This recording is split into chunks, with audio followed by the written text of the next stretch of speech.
In this video, I'll be giving you guys a full tour of my Bloxburg ship, the TSS PERIGEE.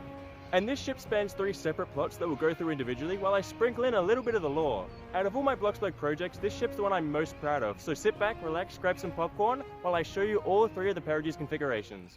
And we're starting with the TSS PERIGEE 1935 configuration. This is the original PERIGEE, and you can watch me build it in full in this video here.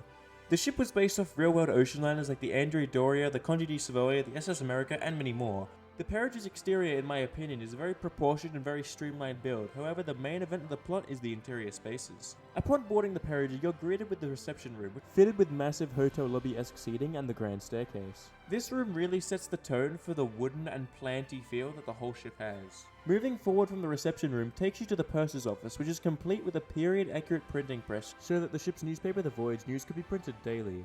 Moving aft from the reception room, you'll reach a small area right before the dining saloon, and in it, 2 dresses are displayed which depict the Pearlescent and the PERIGEE, and the room also houses the onboard florist and bookstore. Heading through the massive doors of the dining room, you really take in the size of this room. It's the largest on board and can seat over 30 passengers, and it's definitely one of my favourite on board.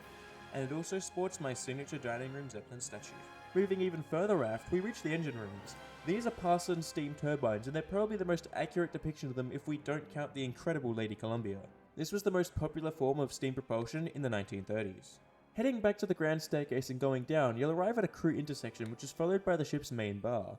It's another dark wood panelled room that forms a circle around the bar, and it's decorated with references to nature and trees, which is an ongoing theme around the vessel. Heading forward from the bar, we enter the ship's smoking room, which is a small room where passengers can freely smoke. It's a room that every passenger ship needed back in the 1930s when smoking was a much more common activity than it is today. The room also sports a TSS pelagic poster which you can buy signed from me with the link in the description. But by going through the doors on either side of the smoking room, you'll enter another favourite passenger space, which is the observation lounge, a massive semicircle shaped room right at the front of the ship, offering amazing views of the open ocean for all passengers.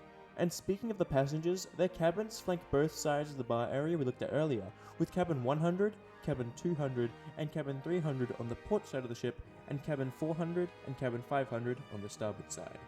But cabin 400 has something pretty special next to it, this being the crew corridor. This hallway leads to 2 storage rooms, one for sacks of potatoes and one for barrels of liquor. But the crew access corridor also leads to another important crew room, which is the boiler room. This room sports 6 Yarrow boilers capable of creating extreme steam pressure to spin the turbines in the aforementioned turbine engine room. And that's everything for the lower decks of the PERIGEE. But if we head up the grand staircase to A deck, we arrive at this beautiful mural of the B700 Streamliner and the PERIGEE together, as well as a small room with some maps and chairs. This room gives access to the ship's navigational bridge, where the officers and captain can steer and navigate the vessel. It sports a dual helm and 6 engine telegraphs.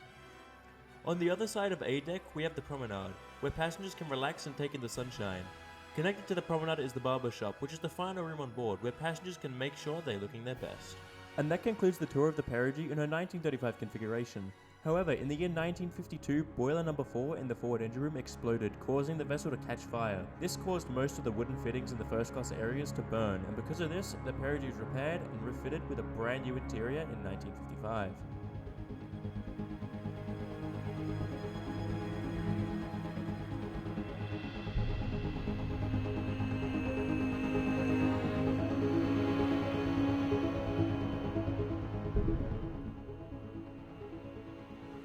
When you step aboard this version of the PERIGEE, you similarly arrive at the ship's reception room, and it's immediately hard to tell you're aboard the same ship, but if you really pay attention to the structure of the room, you can tell. The room is much lighter in more areas. The new interior follows a mid-century style instead of an Art Deco one. Moving aft from the reception room, we reach the vessel's reading room, where passengers can find a good read for the duration of their voyage to help pass the time at sea. Inside the reading room, there's a cavity where the old dining room doors once were, and entering through it and descending the stairs brings you into the dining room, this time seating over 60 people. The dining room also sports my signature Zeppelin model, just like the original. Carvings of city skylines flank the dining room walls of London, Vancouver, New York City, and Sydney. However, the Sydney skyline is a bit hidden by the massive double bass and harp held in the dining room's orchestra box. Moving further aft from the dining room, we find the tea room, a smaller and more intimate space for drinking tea and socializing with passengers. And right next to the tea room is the interior pool. Flanked on either side by changing rooms, the pool is the perfect seating activity, and its main architectural flair is the nautical flag design that spells out the name PERIGEE. To the side of the tea room, we have access to the ship's promenade deck, which is 100 times more accurate than the promenade found on the 1935 configuration of the PERIGEE. The glass enclosed windows give an almost floor-to-ceiling view of the ocean, as well as many places to sit and relax, whilst also allowing natural light into the dining room with these one-way windows. Near the end of the promenade, there are some public bathrooms for passenger convenience and an entrance to the main interiors of the lower deck. The small corridor immediately opens up to the ship's main bar.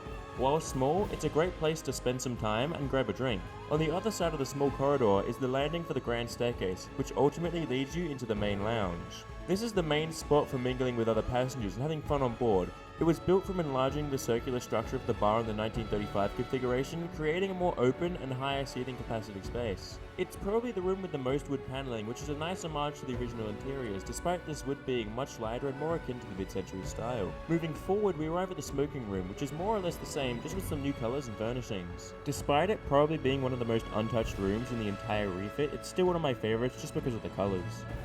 And by going even further forward, we arrive at the Observation Lounge, which is another massive upgrade from the original interior. Once again, this space has become more airy and spacious, while still offering the seating for the original design. The space also has a smaller separate bar area to serve drinks to all the passengers. And speaking of the passengers, let's take a look at their cabins. They can be found in the same spot, flanking both sides of the ship. Cabin 400, Cabin 500, which got a bit vandalized during the maiden voyage, and Cabin 600 are on the port side, while Cabin 100 and Cabin 200 are on the starboard side. And that concludes the tour of PERIGEE's 1955 configuration, so let me know in the comments which version you prefer. But we still have one last plot to take a look at, which is the hyper-detailed PERIGEE 1935 exterior.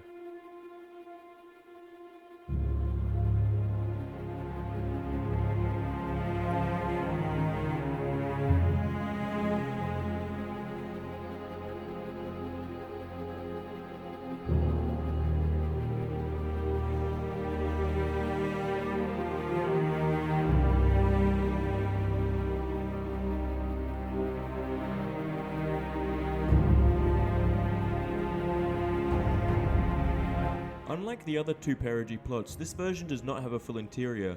Instead, this plot focuses on the exterior of the PERIGEE and her home port of P59. On this version of PERIGEE, no detail is left unturned. Everything from the cargo hatches, the railings, expansion joints, seating are all represented with the utmost accuracy. This plot depicts the vessel as it's about to depart the port. Because of this, PERIGEE is connected to P59 via two gangways. The forward one is for first class and the second for tourist class. The ship's cargo has been put aboard already, and the gantries sit idly by the ship's side. The Pier 59 terminal building sits in the middle of the port, bustling with activity and details, with benches for passengers to sit on while they await boarding, to areas dedicated to storing the cargo that PERIGEE offloaded. Near the cargo area, a small tugboat waits patiently for the PERIGEE to begin her departure. Across from that, two other vessels await their passengers, a small galleon, the Tobias L, and the paddle ferry PS Alpha, accompanied by the port's rail trolley which takes passengers around the port. And the last major detail of this plot is the bridge, which was recreated meticulously in mini-scale. And that concludes the tour of all three of the PERIGEE's plots. If you like these builds, you can watch how I built the original 1935 PERIGEE in this video here, or you can watch any of my other projects, which include other ocean liners, zeppelins, trains, and very soon a plane. So make sure you subscribe so you don't miss it. Building all three versions of the PERIGEE has been a massive passion project of mine, and it's taken me over 500 hours to pull off, not to mention the time I spent editing this video and the previous video. All of your support is highly appreciated. Make sure to let me know what you guys think down in the comments below, and I'll see you guys in the next video. My name's Commodore Turner, and thank you very much for watching.